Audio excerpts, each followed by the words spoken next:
Okay, everyone, welcome along. I have a piece of mahogany here on the lathe. It's about 6 inches in diameter by about inch and a half thick, or maybe a wee bit less. I'm just bringing out tailstock here to give me a wee bit of support while I took the corners off this. Do everything you can to make it safe as possible. You don't want the thing coming off. And then it'll let me get to putting the tannin on this.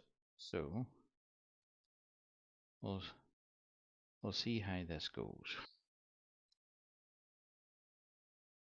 And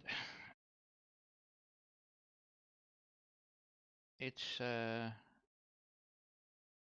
have had this wee bit of mahogany for quite a while now, and it's been sitting on the shelf saying, "Paul, what are you going to do with me?" so we're just getting it around here. Uh, I think it this is a voiceover, by the way, if you haven't gathered by now. Uh, Still got some flat ends on that. You can just see them there. It's in between centers, two stab centers. So we want to get it to the round, and we want to face one end off it and put a skin point on it. I like to put a tannin on all my pieces, just personal reference. There's no reason why it's just something I do. So we're just going to continue to bring this to around, and I'm just looking at that now. I said at the start it was about an inch and a half thick, deep. It's about an inch and a quarter thick. Just it's hard to remember when you're doing a voiceover on a piece, but I'm sitting here watching this and just from recalling how thick it was. Maybe not.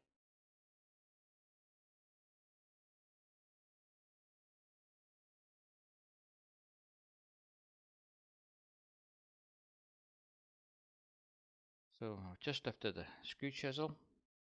This will clean the tannin up and give me my small dovetail for my chuck jaws,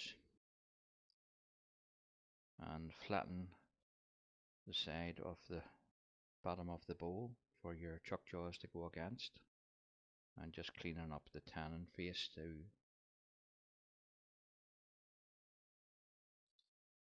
Okay, we're going to do a bit of sanding to it now, and I'll not bore you with all the going through all the grits, but I will go from 80 grit right up to 400. So I'll not show you all of it, but we'll just do a wee bit, and then I'll skip through it and continue on at the next part. Okay, we're just coming to the end of the sanding here. I finished with the last grit there, 400, and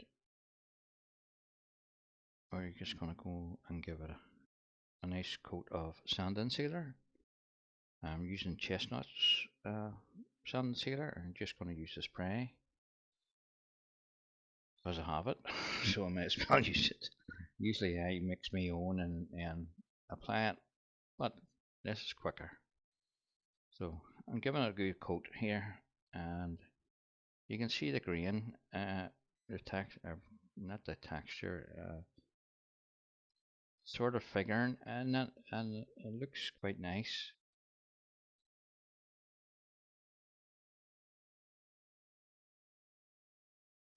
So we're turning it around, and oh, there's a surprise.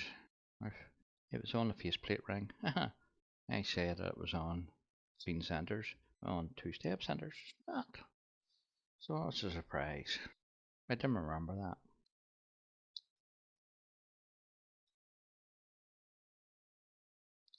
You're probably saying to yourselves, why are you doing the sound over, Paul? And you normally just do your sound with the video.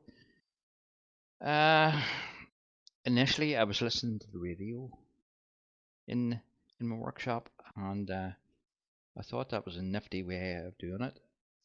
Just don't record anything, and then do the sound over later, and then you can listen to the music while you're turning, you know. So that's why. No other reason.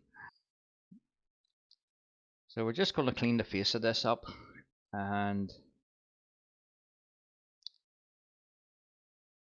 we'll mark it out for the size of. All I want to do here is create a flat surface and sand it for the engraving. And I'm putting a rope effect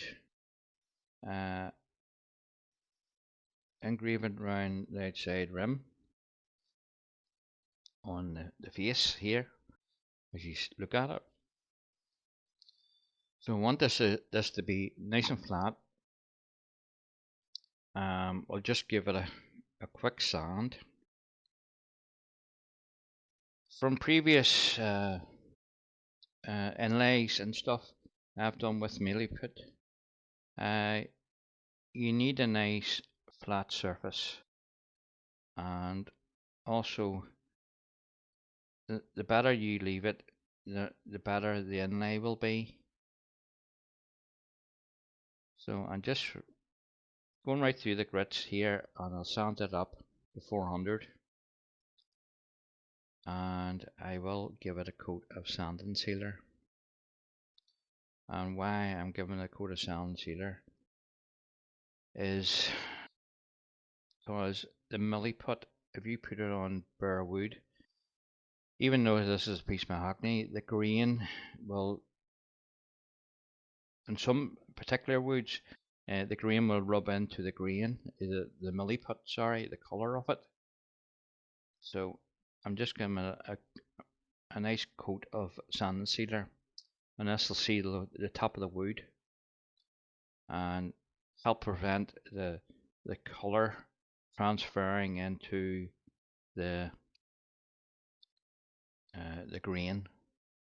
So, and then when I sand it away, all you'll see is the engraving and the milliput inlay into it with a nice clear effect.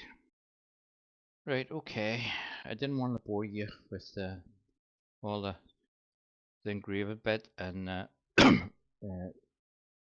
putting in the milliput. So here I'm using the skew chisel with this nice sharp edge on it to remove most of the milliput from the piece, and being very careful not to take too much off, because in an initial inlay of the engraving, even though I have it in about 3 millimeters, it doesn't leave you a lot of room for the inlay to go in and then sand it and stuff.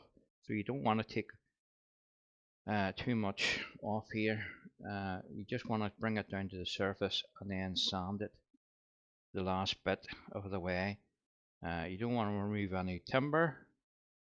You just want to remove the milliput from the piece, and you'll see it. You can see it here. It's coming through quite nice. Okay, so you can see that's a bit uneven. The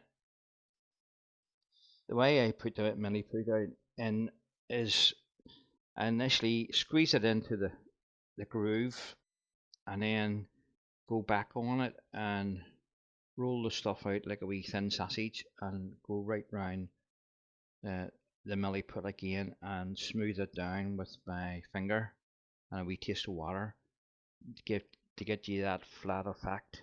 You don't want to leave it too proud because it makes it too hard to remove, and I don't want to take any timber from this side. You can see it here when we're down to the actual the finished size. So that all that bit needs is a wee bit of sanding.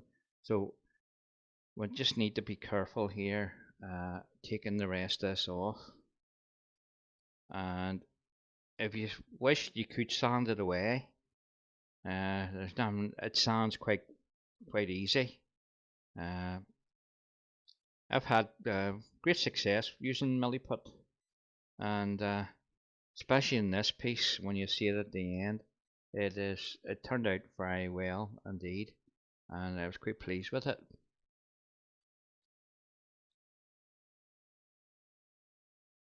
So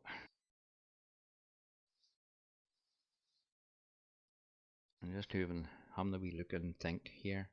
I think I'm going to sand it because I don't want to take any timber away from that other side, because you could very easily do that.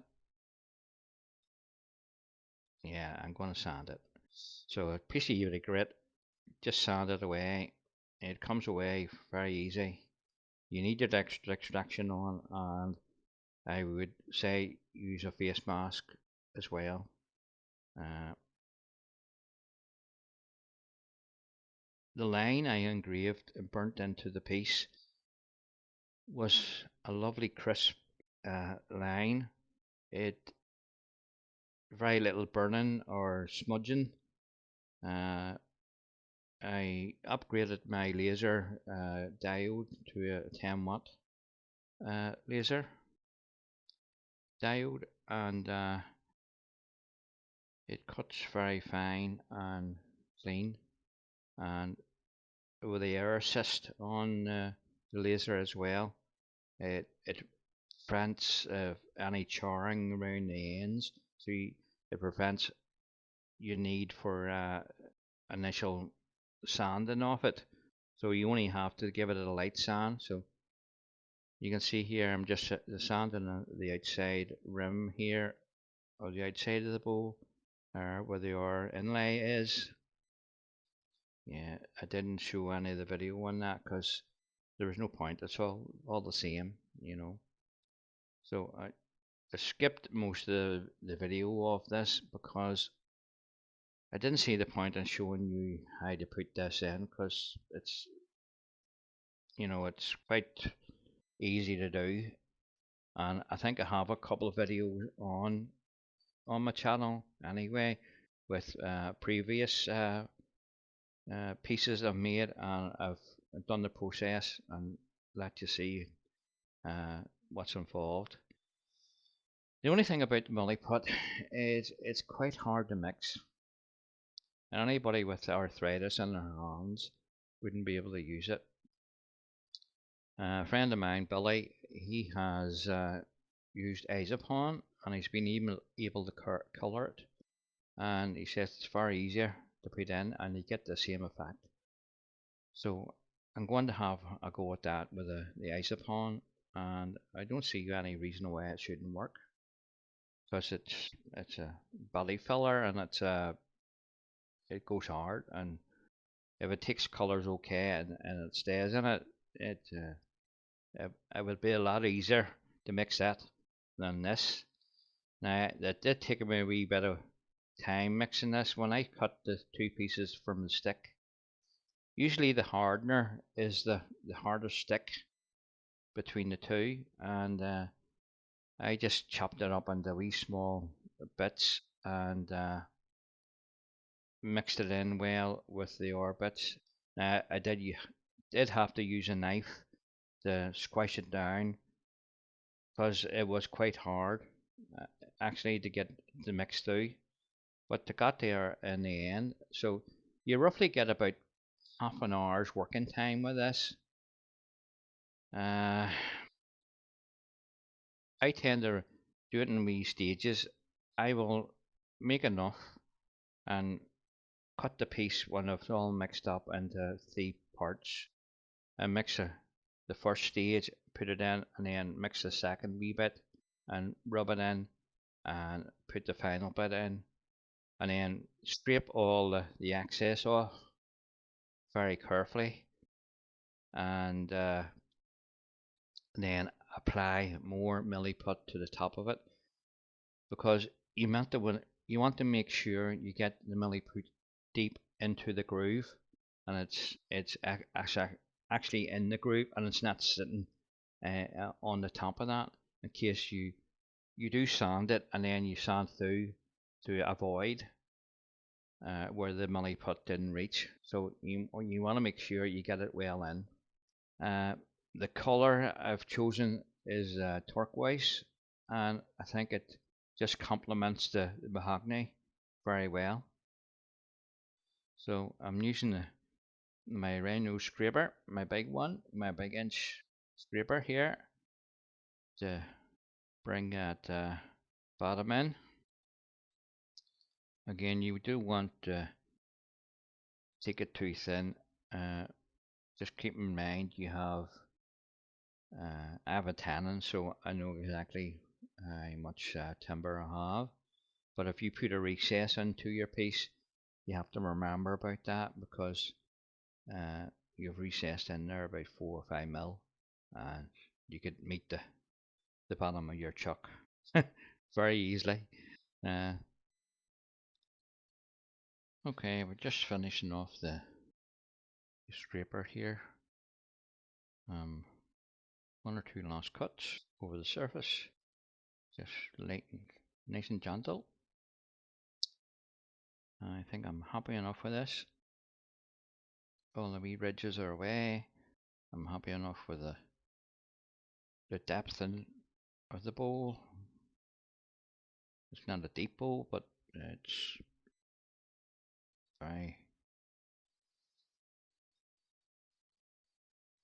very close to where I want it.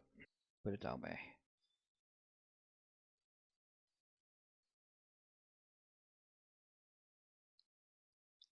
As well.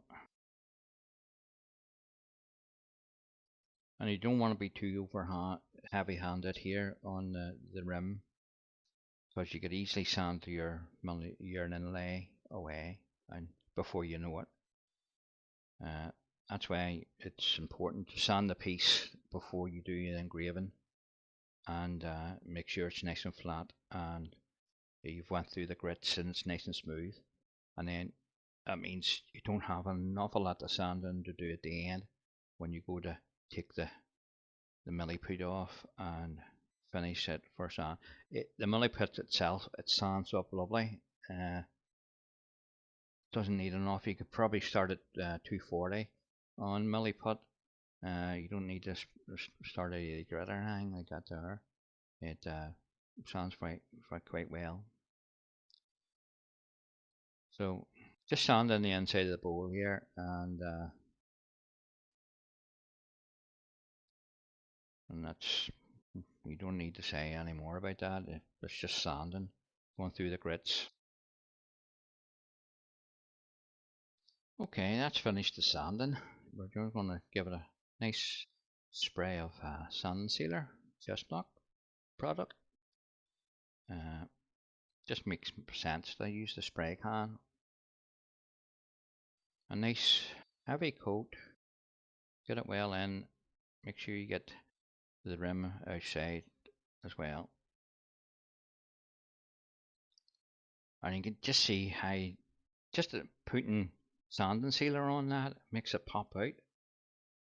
The two colours work well with one another. Mahogany and the turquoise just complement each other. No bar.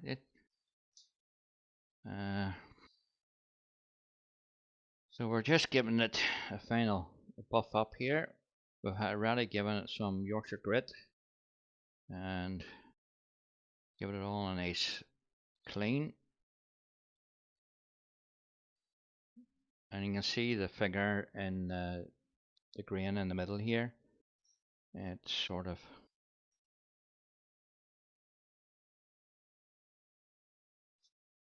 jumping out at you.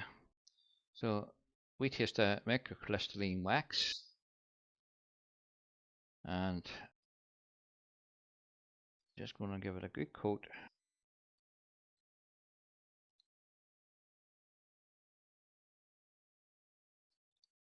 Okay, we're just going to remove the tannin from this and give that bottom a wee clean up.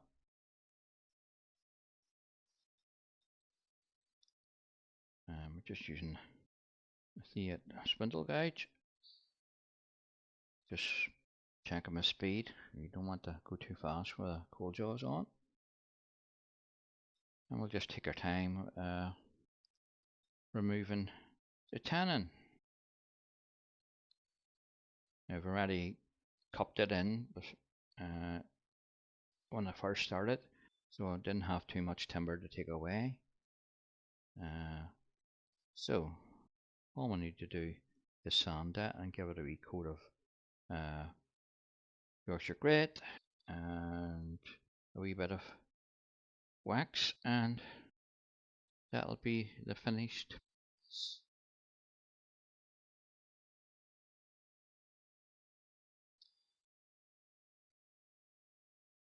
And because this is Sunday and my competition was yesterday on Saturday, I can tell you what happened. So, and not keep you all in suspense, and I'm going to tell you how I done. I came second. So I did. I was beaten by Keith Hyland. He had a lovely piece in. It was a segmented piece. Everything he does is segmented with a piece of inlay in it, and he beat me. But it was a lovely piece. It was a lovely piece he had in, so I didn't mind losing to him. But it's not about winning. It's taking part in your local club challenges. They give you a theme every month, and next month's theme for us is black and white. So make a piece, and however you want, as long as it's black and white, and that could be anything, meaning anything. It has to include black and white in your piece, and that's the way we do it. We had this a couple of years ago, and there were great success, great number of entries into the competition. We find if we make a competition a bit harder, there's less entries. More simple bowls and goblets and stuff, a lot of entries will come forward. But if you make them a wee bit complicated, you get less entries into the competition. So we try to vary it out and give everybody the opportunity to enter something into the competitions and win a prize, So I won a prize. You for me. It's great when you win a prize. It just means an awful lot. You spent an awful lot of time making a piece, and you're thinking to yourself, should I enter this or not? You know, is it worth putting it in? But I will say this: enter it anyway, because the judge, judging the piece, doesn't know you, doesn't know who put the piece in. They will have a look at the piece and mark it as they see fit, and you could be the lucky one to come first, second, or third. We have two categories. We have the beginners, and we have the more seniors. So I'm in the seniors. Been in the seniors for the last 8 years. Once you start winning first place in our club in the beginners section, you move automatically up to the more advanced category, and that gives everybody a chance in the beginners to have a couple of winning pieces. We encourage everybody to take part in our competitions because it's a good way of learning and getting some feedback on your piece you've made from the demonstrator on the day, and it's great to see that. Okay, everybody, here's the finished piece. There it is. Nice mahogany bowl, dish, whatever you want to call it, with an engraved inlay and inlaid with milliput. So, thanks for watching, and hopefully we'll see you soon.